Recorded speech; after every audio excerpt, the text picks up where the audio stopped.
Test drive the Mazda and discover the astonishing difference in Mazda's rotary engine world. Experience the future today at Jerry Freeman Mazda in Dallas. The CBS Radio Mystery Theater presents...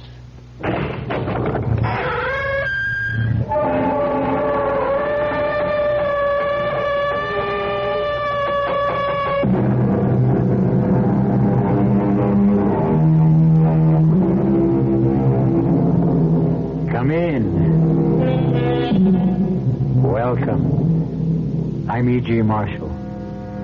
Welcome to a world of terror.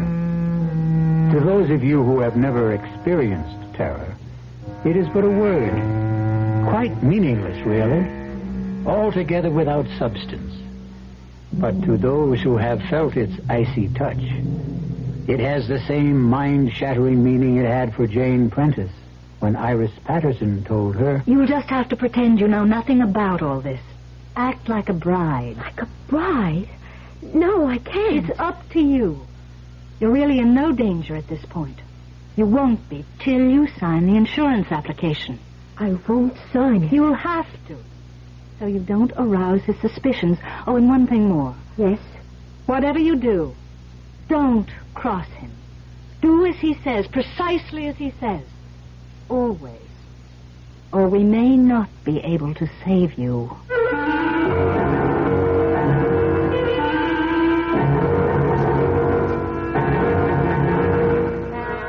Our mystery drama, Journey into Terror, was written especially for the Mystery Theater by George Lothar and stars Roy Thinnis and Lynn Loring.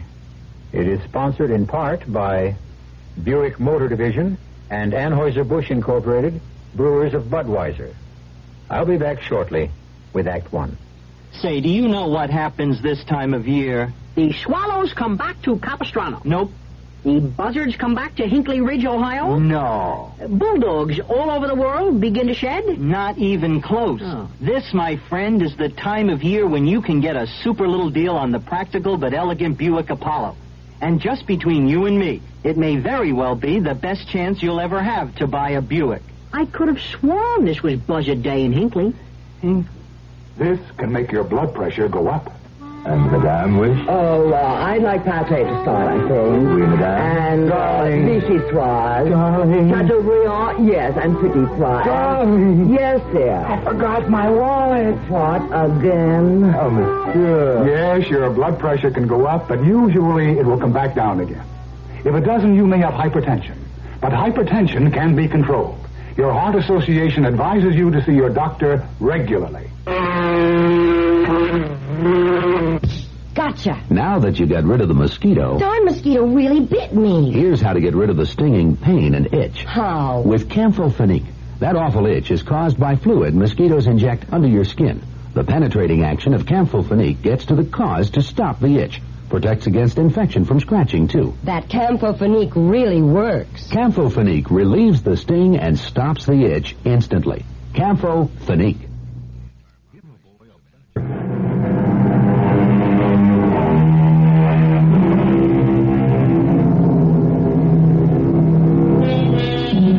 We never know what the morrow may bring, do we? Indeed, what unexpected turn of fate may change our lives within the next hour. The truth is, we may well see but ignore telltale signs which warn us of danger ahead. And when the blow falls, wonder how in the world we could have failed to take heed. Jane Stoddard took no notice of the telltale signs and as a result faced death in a horrible form.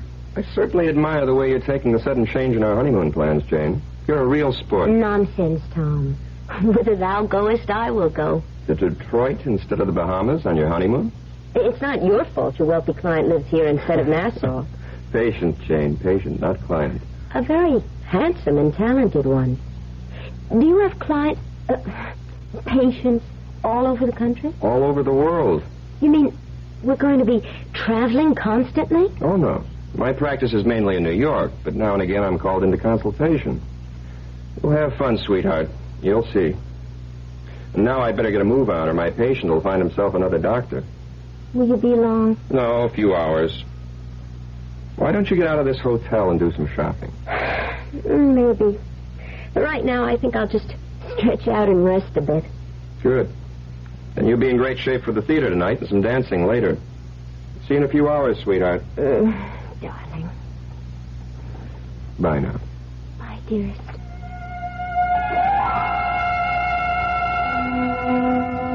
Oh, dear. To think I could be sunning myself on Paradise Beach right this minute.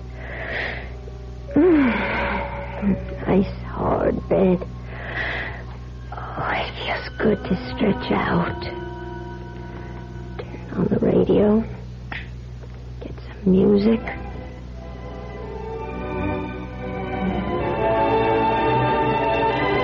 Oh, that's nice. We interrupt for a special bulletin. The body of a woman, a newly married bride, was found less than an hour ago in her palatial Shaker Heights home. According to the police, she had been tortured, then strangled with one of her own stockings. The coroner has established the time of death as having occurred about 48 hours ago. Fine honeymoon. I'm in a hotel room listening to the latest murder report. Yes? Mrs. Stoddard. Mrs. Thomas Stoddard? Yes? I'm calling from the lobby, Mrs. Stoddard. You don't know me, but my name is Iris Patterson. I know you're alone at the moment. I saw your husband leave the hotel just a few minutes ago. What is it you want? I want to come up and talk with you. About what? It's an urgent matter, Mrs. Stoddard. In fact, and please don't be upset now. It's a matter of life and death. Life and death? Whose? Yours, I'm afraid.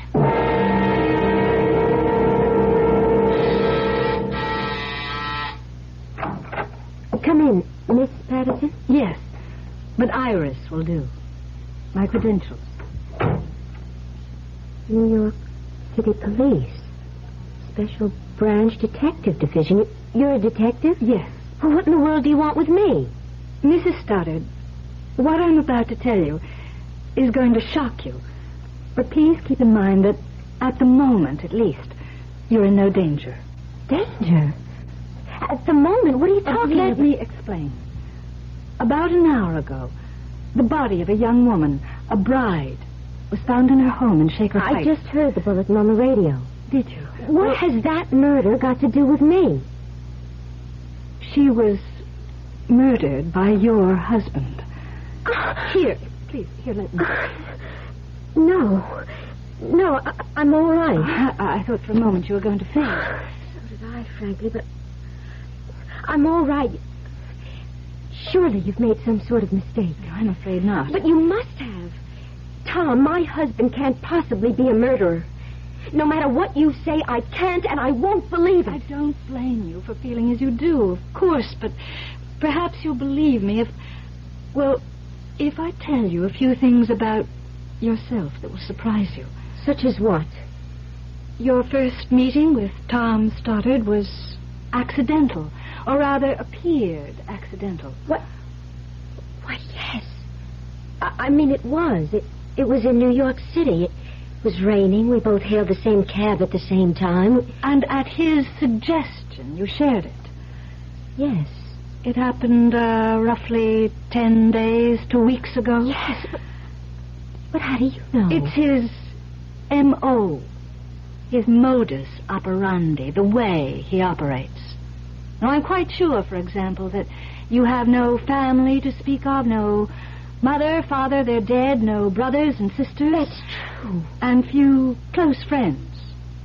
You lived alone. No roommate. You're absolutely right, but His victims are always young women who are alone in the world. You see, this helps to make them easy prey. I mean, they're lonely, they yearn for companionship, and are perfect setups for a whirlwind courtship. He swept you off your feet, of course. Oh, he did. Flowers, candy, dinner dates, theater. It was... I was ecstatic, but... No, you can't be right. You have made a mistake. A terrible mistake. Mrs. Stoddard, Jane, if I may. Yes. We have made no mistake. For example, what about the insurance policy? What insurance policy? Hasn't he mentioned insurance to you? No. He will. Hasn't gotten around to it yet, that's all, but sooner or later, probably sooner, he's going to want you to take out an insurance policy for a large sum, naming him beneficiary. It's unbelievable, incredible. It is true, nevertheless. If it is, if Tom is a murderer, if he did kill that bride in Shaker Heights... And a few others. Then why don't you simply arrest him? Because we don't have enough evidence. He's extremely clever. And so far, we've been totally unable to nail him with the goods. That, Jane, is where you come in. What do you mean? We want you to help us nail him with the goods. Me? You could be. The chances you are his next victim. Now, if you consent to work with us, follow our instructions, we can set a trap for him. With me as the bait? Yes. No. I couldn't do that. I haven't the nerve for anything like that. I think you have. And just remember, you're in no danger at the moment. You won't be until you sign your name to an insurance policy. But, look, wait a minute. There's one thing I don't understand. What? Tom wasn't married to that young bride in Shaker Heights, was he? No. Well? He marries his brides for money. Kills others for kills. Oh, good Lord. If you'll help us, just work along with us, follow our instructions, you will have a better chance of saving yourself than if you don't. What do you want me to do? For the time being, nothing. Except to, well, just act like a bride. In other words, do nothing to arouse his suspicions. I can't do it. I just can't. It's up to you, Jane. Of course. Now, if you feel you can't, well, you can't.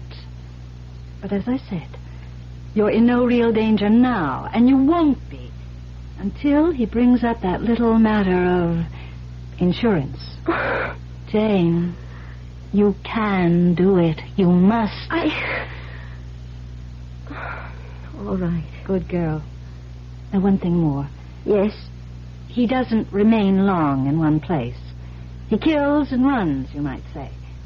He'll probably suggest leaving Detroit and going somewhere else. If he does, and we're positive he will, go along with him. Don't cross him. Don't ever cross him. One false move could mean sudden death, Jane. Sudden and agonizing death.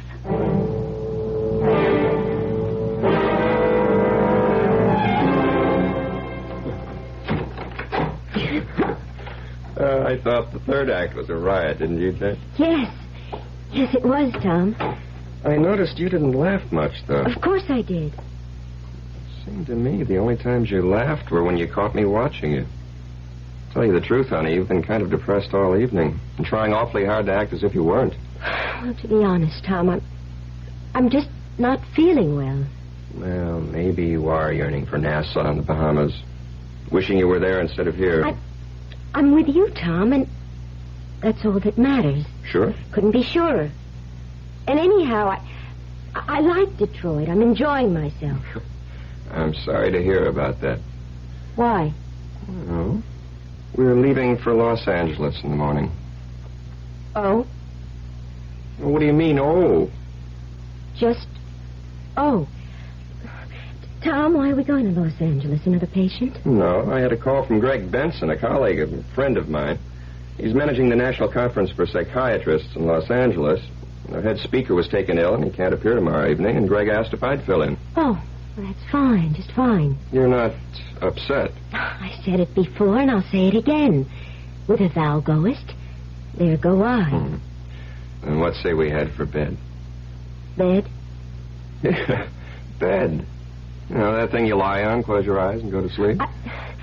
I'm not really sleepy. If I go to bed now, I'll just toss and turn all night long. Okay, then. Suppose we sit and talk about our future together. What's to talk about? Oh, redecorating our new apartment. You said you wanted to. How much money you'll need for the household expenses. Oh, and insurance. Insurance? Naturally, I'm going to make you beneficiary of all my life policies. In fact, that's already in the works. Ed Kearns, my agent, is handling it. And he suggested, and I agree, that we ought to take a policy in your name, making me beneficiary. $100,000, say. Seems a lot of money. Well, I suppose it is. But let's say you're worth it. I mean, what is it? What? You went white as a ghost. Say, you are off your feed. Come on over here. Let me put my arms around you and hold you. Yeah, that's better, isn't it? Yes. Happy? Yes. You'd better be. Because you're in real trouble if you're not. Trouble? Sure. Happy or not, you're stuck with me. Till death do us part.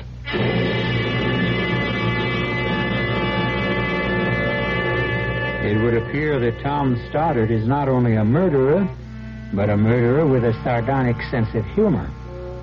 The full import of those words from the marriage ceremony, the import of Tom's use of them, is by no means lost on Jane. And for the first time in her young life, terror becomes more than a word.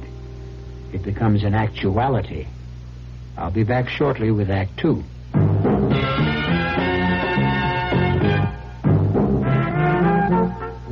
Some beer drinkers have funny ideas about beer. They think beer improves with age, like wine. Well, find a brewmaster, though. You'll find a beer drinker who knows better. The Budweiser brewmaster says it all depends on how beer is aged. Just letting beer sit in lagering tanks makes it older, not necessarily better. That even goes for keeping a case around the house for a couple of months. But there is one kind of aging that's good for beer, the Budweiser kind, beechwood aging. In this kind of aging, something happens. It lets all the flavor of the choicest hops and best barley malt that go into Budweiser get through to you. Sure, it takes more time and trouble to brew Budweiser that way, but brewing beer right does make a difference. Anheuser-Busch, St. Louis. Just because you feel scorched by hot summer weather, there's no reason why you should have to walk around looking scorched. But a lot of irons that are good at removing wrinkles also do a good job of tattooing your clothes with brown spots. Frank Lieber here for True Value Hardware Stores, who have something to make burning and scorching a thing of the past. The new Scorch Spray Steam and Dry Iron by Hamilton Beach. It has a unique fabroscope that signals you when the iron has reached the correct temperature for any fabric, so it can't scorch or burn. It sprinkles on any setting, so you can remove those deep-down wrinkles easily.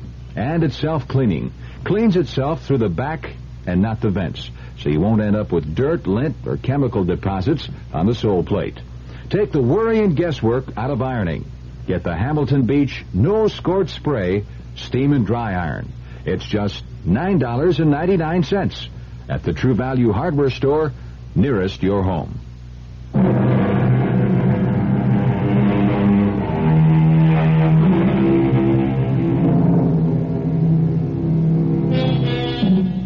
Young and pretty Jane Stoddard has taken the first steps on a journey of terror as she realizes she has married a murderer, a man who tortures and strangles brides for money and for thrills. Detective Iris Patterson of the New York Police Department has warned Jane that Tom Stoddard kills and runs. And now, as Jane finds herself with him in a Los Angeles hotel suite... So, once again, my darling, I'm off. Fine honeymoon I'm giving you. Where's the conference being held, Tom? Belmonte Hotel. Why? I just wondered. You didn't say, and if I wanted to get hold of you for any reason. Don't. Don't? Don't even want to get a hold of me. I'm going to be up to my ears in work. Oh. Well, all right. I'll see you later.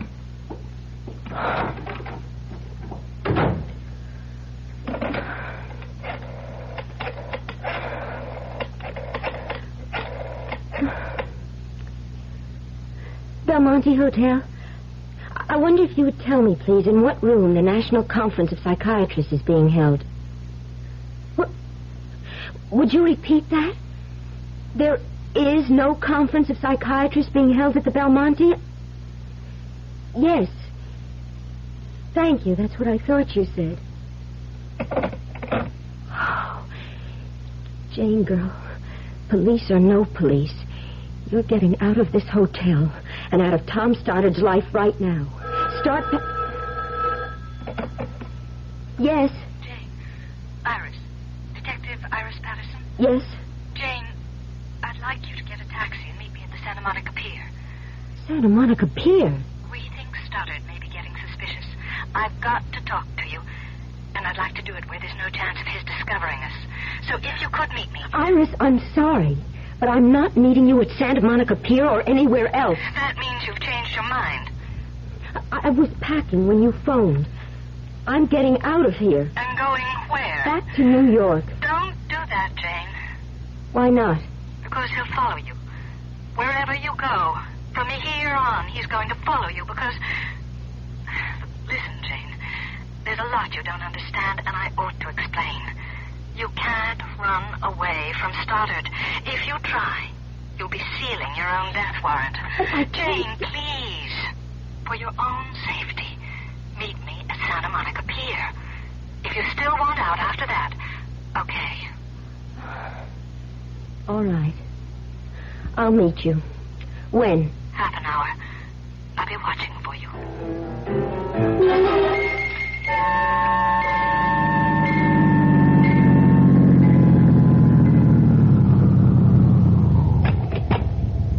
Keep the change, driver.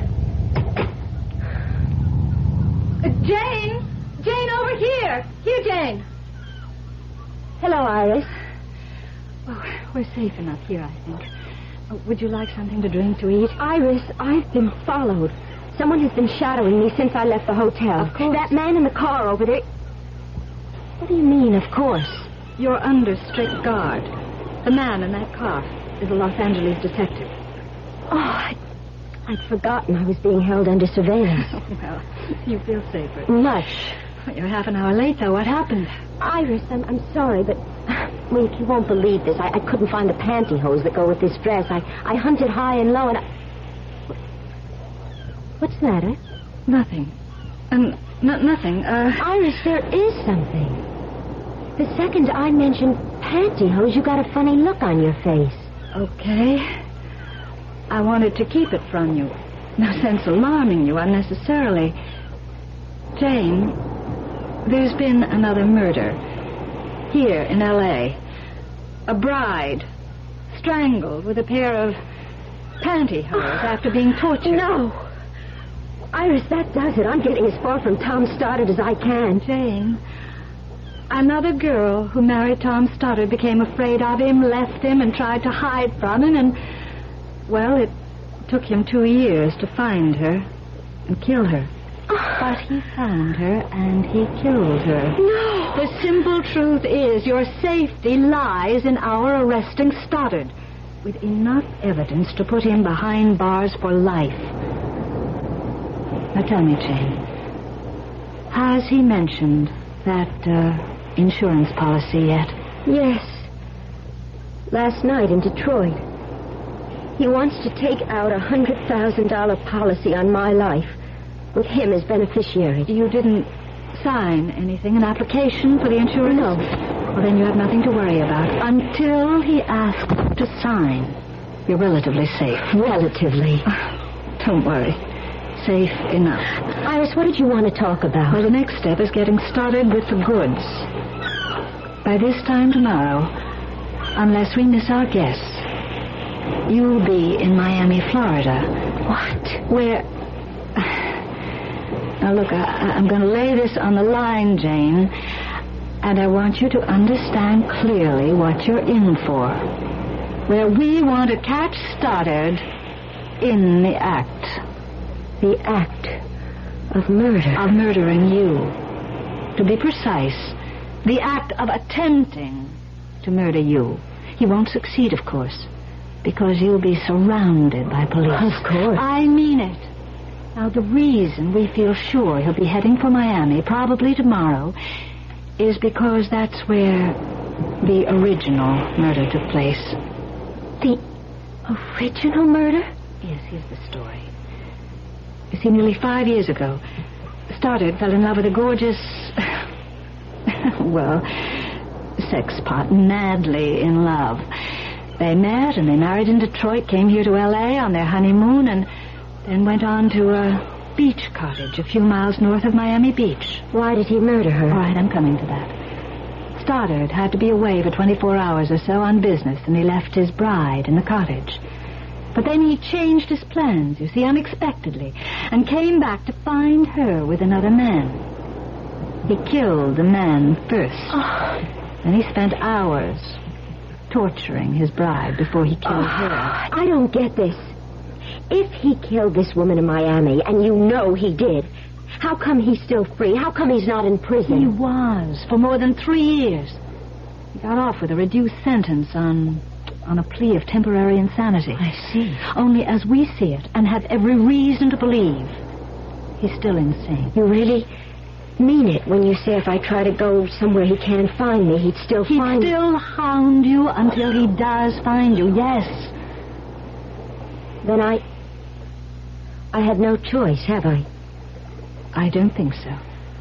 All right, Iris. I'll go along. What else can I do?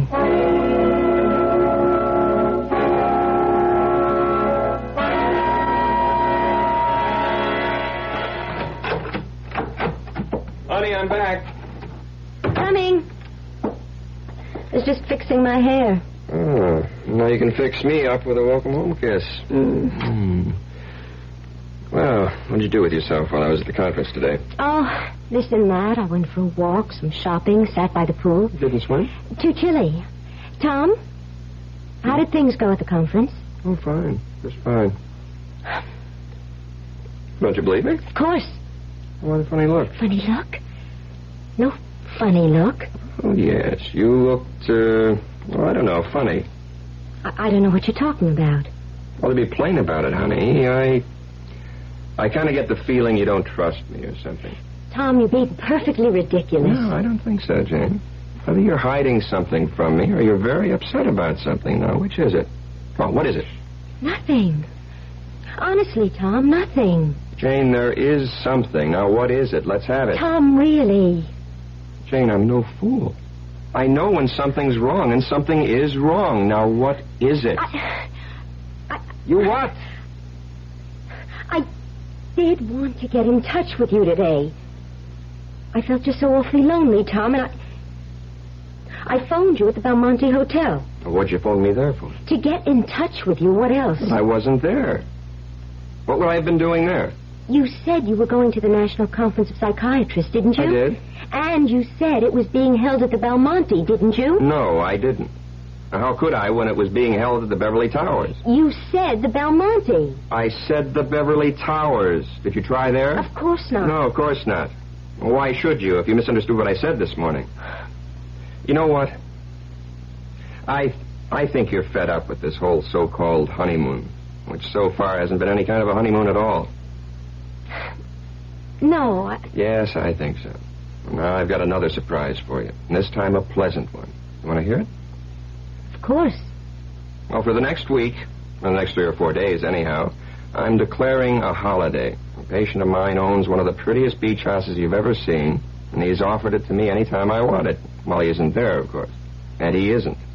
And that's where I'm taking you tomorrow, for the duration of our honeymoon. Where is it? It's just north of Miami Beach. And this time tomorrow, you're going to be there. Oh, we haven't been here even a full day. And I've never seen Los Angeles before. We'll come back another time. But we're here now. Oh, Tom, there's so many things I want to do. Visit the movie studios, Disneyland. We could run down to Capistrano. Jane, please. I don't want to argue about this. I mean, frankly, I don't understand your attitude. Here, finally, I can take you to a really beautiful honeymoon spot, and you don't want to go. I don't get it. It's just that... It doesn't matter. We'll go. Of course we will. Unless... You haven't some other reason for not wanting to go, have you? Other reason? Other than wanting to stay in Los Angeles. Why, no. What other reason could I have? That's what I asked you. There's nothing wrong, is there? No, Tom, of course not. You sure? Tom, you're hurting my arm. Well, I'm sorry, honey. I'm sorry. I wouldn't hurt you for the world. Kill you, maybe, but not hurt you. Kill me? Oscar Wilde, I think, said, each man kills the thing he loves. And if that's so, considering how much I love you, sweetheart, you haven't long to live.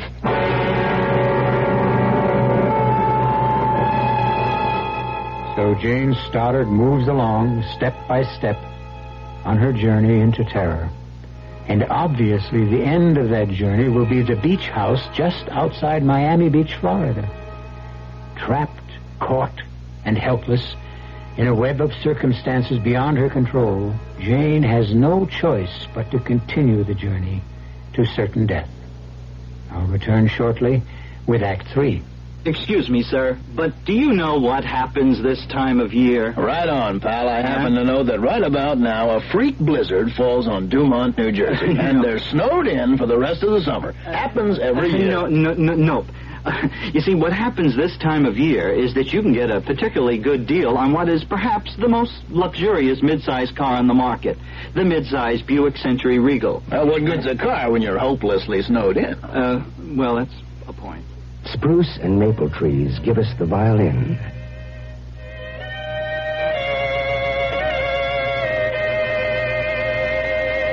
And if we don't stop burning them down, we'll have a little less music.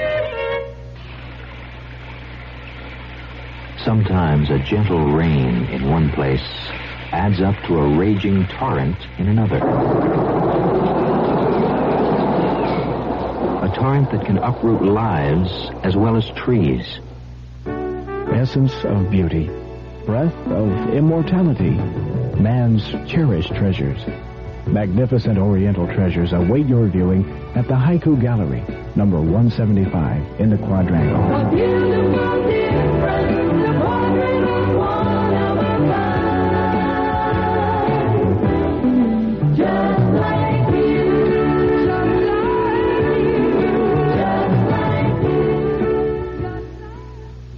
What do you tell a husband who comes home and says, "I just don't know about a vacation this year"? Well, you tell him about Ramada Inn's family plan, where your kids 18 and under share your room free. And you tell him about the toll-free Ramada Inn's reservation number, 800-228-2828. At least that's what I tell him. At Ramada Inns, you're always welcome home.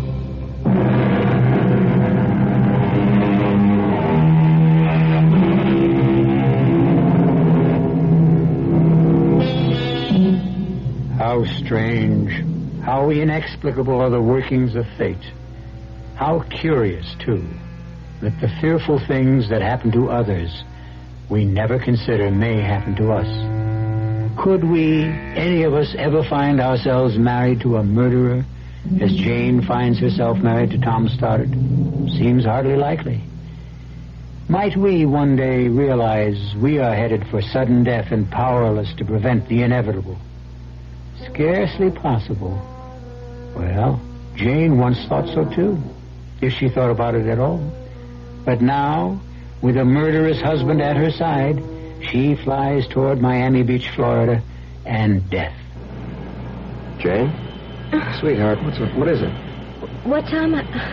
I don't... You seem so tense. No, nervous maybe. Flying always scares me a little. Well, soon landing in Miami, so relax. I'll try. Oh, Kearns, my insurance man, sent me that application in L.A. I got it right here. Application? You know, the insurance policy I'm taking out on your life. Now, here's a pen. You can sign it now. And I'll shoot it back to Kearns from Miami Beach. Well, sign it, honey. Yes, of course. Good. That takes care of that. Oh, mind if I settle back and catch 40 winks? Of course not. I'm going up to the ladies' room. Okay.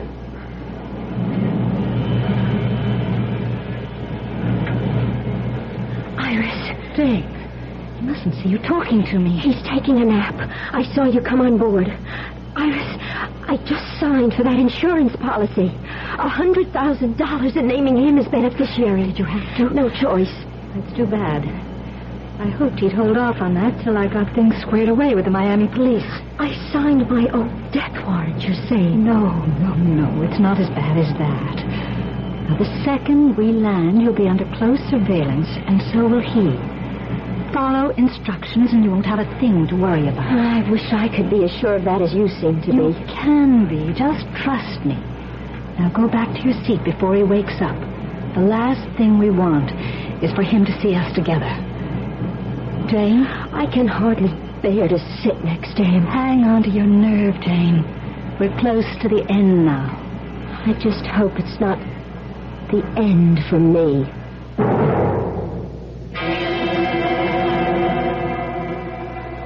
Well, what did I tell you? Beautiful, isn't it? Yes, only it does seem rather isolated, Tom. It is. That's one of the things that make it perfect for a honeymoon. That and the beach and the water out there. What more could a bride want? Except, of course, her husband. Tom, please. Jane, what? I'm just not in the mood at the moment, that's all.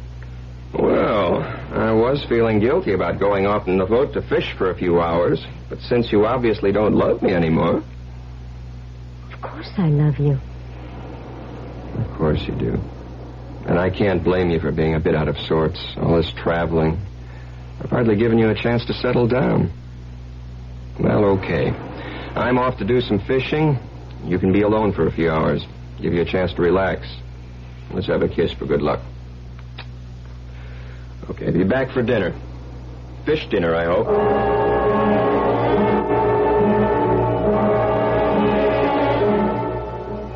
Jane! Oh, Iris. Thank heaven you're here. Tom's gone fishing. Yes, we know. We watched him leave in the boat half an hour ago. We? Myself and 2 detectives assigned to the case. Now, look, Jane. I've got something to tell you you're not going to like. Just try to keep calm, will you? Yes. All right, here it is. We're quite sure, Detectives Allen and Barney and I, that Stoddard will attempt to kill you tonight. Why tonight? It's the anniversary of the night he murdered his first wife and her lover in this cottage. No. Don't look so frightened, Jane. In a way, you ought to feel relieved. After tonight, it'll all be over. For me, maybe. Not a chance. I said we're sure he'll attempt to murder you. But we're also sure he'll fail. How can you be so sure? Oh, well, we just are. You're evading me, Iris. What makes you sure? I didn't want to make things harder for you, Jane, but, well, there's the torture. Torture? Yes.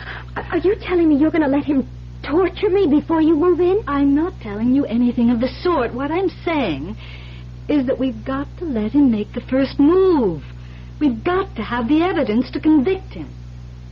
And that brings me to the next step. Yes? Now, we're going to have to bug this cottage. Set up a tape recorder with concealed microphones in each room. Why? Because once he has you, that is, once he thinks he has you where he wants you... No, I can't go through with this. Jane, you can. Now, please trust me. As I say, once he thinks he's got you where he wants you, he'll do a lot of talking. He'll get pleasure out of telling you who he really is and how he tricked you into marrying him and what he intends to do before he murders you.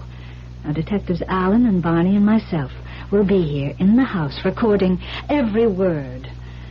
And, Jane, dear, I give you my solemn word.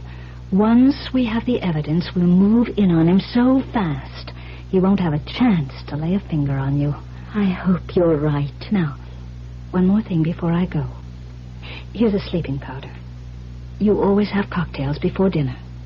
Now, slip this powder into his cocktail tonight. Put him to sleep? What on earth for? So we can bug the place. He'll only sleep for an hour or so. It's a light dose. But he's out fishing. Can't you do what you have to do now? No, it's too risky. Everything has to be concealed carefully. And we can't chance him coming back unexpectedly.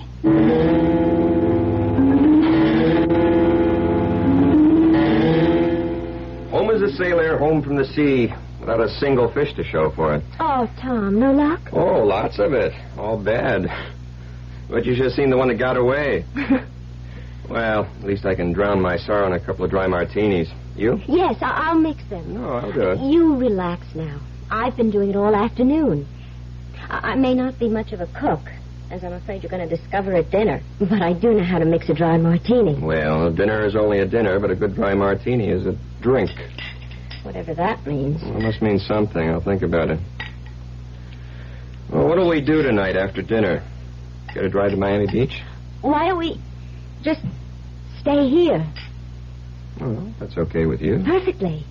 It's going to be a full moon. We can sit on the beach and watch it come up over the horizon. A perfect moon for a perfect honeymoon. Here. Thank you. Looks good. Tastes good, too. You make a fine dry martini. Thank you, sir. Let's have these out on the porch so we can watch the sunset. Good idea. Oh, this deck chair feels good. I'm more worn out from fishing than I thought. You've had a lot of air and sun. That sun was hot and bright. Even with sunglasses, the glare was hard in my eyes. Yeah. You didn't put anything in this martini, did you? No. I feel sleepy. So suddenly. As you said, the glare of the sun on the water. Worse than I thought. Oh, boy. I just can't keep my eyes open. Can't stay awake. Oh, I'm sorry. Don't mind me. Close your eyes. Rest them. Yes. I never felt so asleep. What was that? Nothing. The glass slipped from your fingers. Don't worry about it. I'll clean it up. You sleep. Tom? Tom? Good. Iris, here. He's asleep. Fine, Jane. That's just fine. You handled everything exactly as I wanted you to. All right, now what? Let's go in, so I can decide where to place the mics and the tape recorder. You didn't bring them with you. What? The microphones and all that. No. Those detectives will bring it. No. Well, if you haven't got it and they're not bringing it... Glass doors, why are you locking them? They have to be. Whatever for? Because that's the way it was. These glass doors were locked when I came back that night. What? Came back unexpectedly and found Jim with her. Iris, what are you saying? I told you. That day on Santa Monica Pier, I was supposed to be away for a day or so, but then changed my mind and came back that night and found them together. In bed together. I killed him, but I tortured her. Iris. Put her through the hell I would go through later, thanks to her. You? Yes. And now you. You'll go through the tortures of the damned.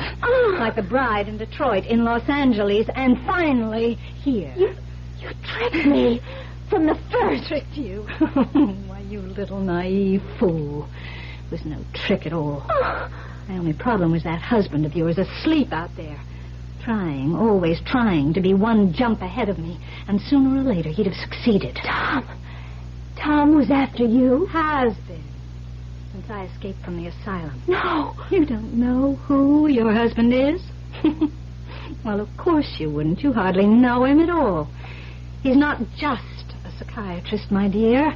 He's a psychiatrist with the New York Police Department. Oh, poor fellow. I escaped on the very day he married you. The police needed him. They needed him badly to figure out where I'd go, what I'd do, and he did figure it out. Only he was always just one step behind me, not one step ahead. But, this makes no sense. The day I met you on the Santa Monica Pier, I was followed. I was.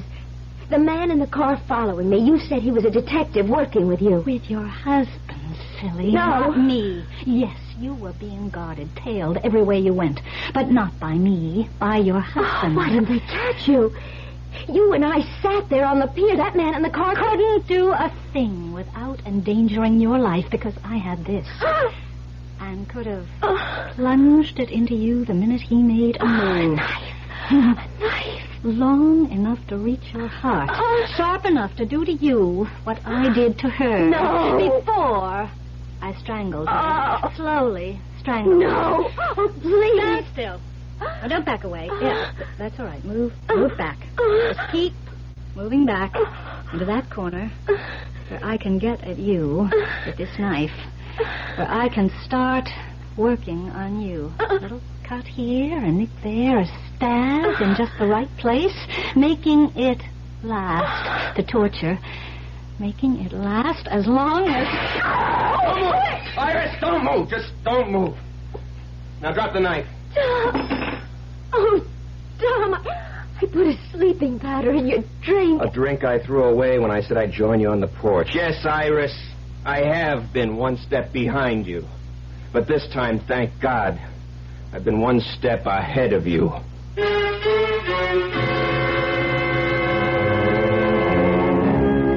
I seem to remember saying that our lives are fraught with the unexpected.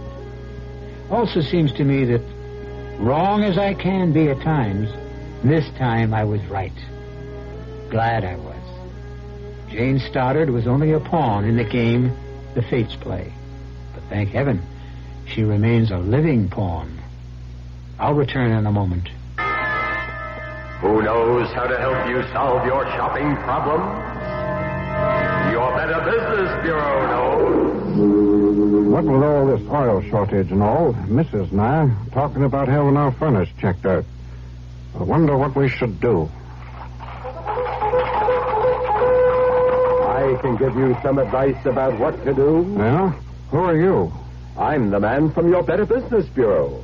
Now, it may be true that your furnace is in need of repair or even replacement. But don't be rushed into such a decision. Shop around. Get 2 or 3 estimates. Don't sign any contract until you have read and understood it thoroughly. And if the installation requires alterations to your home, be sure a permit has been obtained if required. And don't sign a completion certificate until that work has been satisfactorily completed. Just another tip from your Better Business Bureau. Once upon a time, there came to pass a new law, and great changes came over the people. They were happy and busied themselves at work they enjoyed. They were kind to the earth, and it gave back to them. No one had to lock doors or put fences around their land. Everyone had enough to eat. The sick and the aged were cared for. The people stood proud and tall. In the land of make-believe, there were no poor. The Campaign for Human Development is working to make the same thing happen in our real world. Campaign for Human Development, United States Catholic Conference.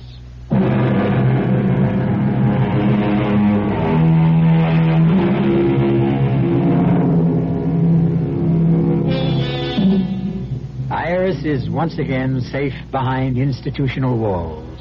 You'll be happy to know. As for Jane and Tom Stoddard, they're on a second honeymoon. Or maybe I ought to say the first. The other one doesn't count. Our cast included Lynn Loring, Roy Finnis, and Carol Teitel. The entire production was under the direction of Hyman Brown. Now, a preview of our next tale. I'm not with the police, I swear it. Why all the questions, Tom? Why all the nosing around? You're hurting me. Take it easy. I don't want no trouble in here. There's something. She's got to be. Bess told her I do business in your place, and now she shows up here the next morning. Don't that sound fishy to you? Well, it's funny. Come on, baby. Jimmy, don't. I was just the statue. Oh, I just wanted the statue. The what? I just used this thing. What's the statue got to do with... Wait a minute. Wait. You're right, Wormer. She's not a cop.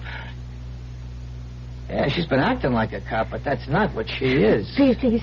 Oh, please let me go. I didn't mean any harm. Please let me go. No, please. Sugar, you're not a cop at all. What you are is a nun. Radio Mystery Theater was sponsored in part by Anheuser-Busch Incorporated, Brewers of Budweiser, and Buick Motor Division. This is E.G. Marshall inviting you to return to our Mystery Theater for another adventure in the macabre. Until next time, pleasant dreams.